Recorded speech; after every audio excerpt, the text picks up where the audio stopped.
Hello friends, तो इस जो सीरीज़ में है वो सब वाल्व के बारे में दे रखा है। लेकिन कई सारे जो लोग हैं, स्टूडेंट्स हैं या कोई भी हैं, वो कंफ्यूज हो जाते हैं कि वेलोसिटी और फ्लो रेट में, प्रेशर में, ठीक, कि उसका कैसे, अगर थ्रॉटलिंग में हम कर रहे हैं या कंटिन्यूटी इक्वेशन हम कोई पढ़ रहे हैं तो क्या अंतर होगा। वो कंफ्यूज हो जाते हैं इन 3-4 टर्मों में जो पाइपलाइन से रिलेटेड हैं। तो मैं कुछ चीज़ें वही क्लियर कर देना चाहता हूँ कि अगर सपोज करिए किसी का एरिया कम किया तो उस पर टेम्परेचर और वेलोसिटी पे क्या इफ़ेक्ट पड़ेगा, ठीक। तो वो हम पहले देख लेते हैं। तो ये सबसे पहले क्या है, प्रेशर है।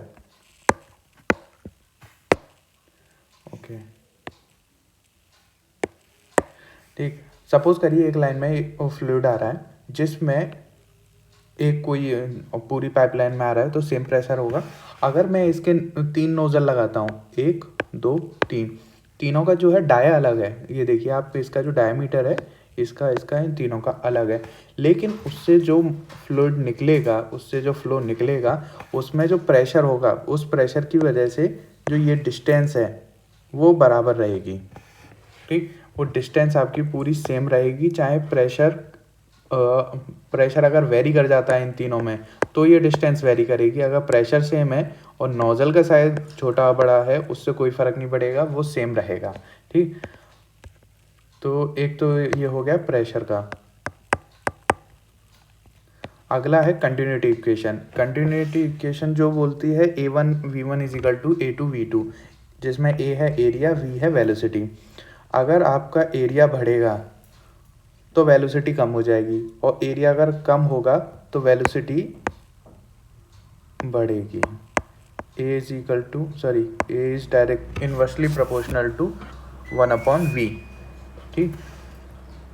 जिसकी वजह से कई सारे इफेक्ट आएंगे। अगर एरिया बढ़ेगा तो वेलोसिटी कम होगी, जिसकी वजह से जो टेम्परेचर लॉस है, जैसे ये रहा देखिए, इस छोटा सा ग्राफ मैंने बना दिया था पहले ही, उसमें है एरिया बढ़ाया हमने, ठीक, तो वेलोसिटी कम हो गई, और वेलोसिटी कम हो गई तो टेम्परेचर भी कम हो गया जो फ्लूइड का है।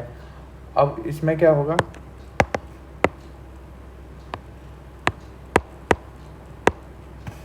ओके एक मिनट, कहाँ गया वो, वेट मिनट।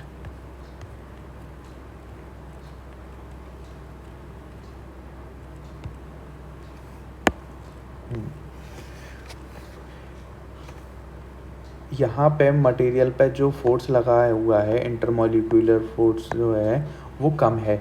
अब जब हम यहाँ से निकलेगा तो इस एरिया में इंटरमॉलिक्यूलर जो फोर्स है वो पाइप के एरिया कम होने की वजह से बढ़ जाएगा, और बढ़ने की वजह से उसका टेम्परेचर भी बढ़ेगा। तो अगर आप नोटिस करेंगे, अगर मैं इसे लेके जाऊँ जूल थॉमसन वाले से रिलेट करने की कोशिश करूँ, तो उसमें ये होगा कि जब, क्या चल रहा है ये, जब किसी पाइप को हम एक्सपेंड करते हैं, ठीक, तो यहाँ पे जो टेम्परेचर है वो सपोज करिए आपका 50 डिग्री है, तो यहाँ पे वो 25 डिग्री हो जाएगा, मतलब कम हो जाएगा। ऐसा ज़रूरी नहीं है कि हाफ ही हो जाए, मैं एक एग्जांपल दे रहा हूँ, ठीक।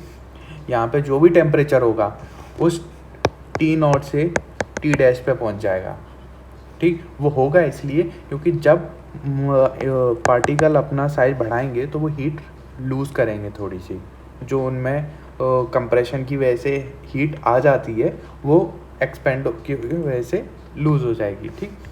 अगर आपका एरिया बढ़ेगा तो फ्लो रेट,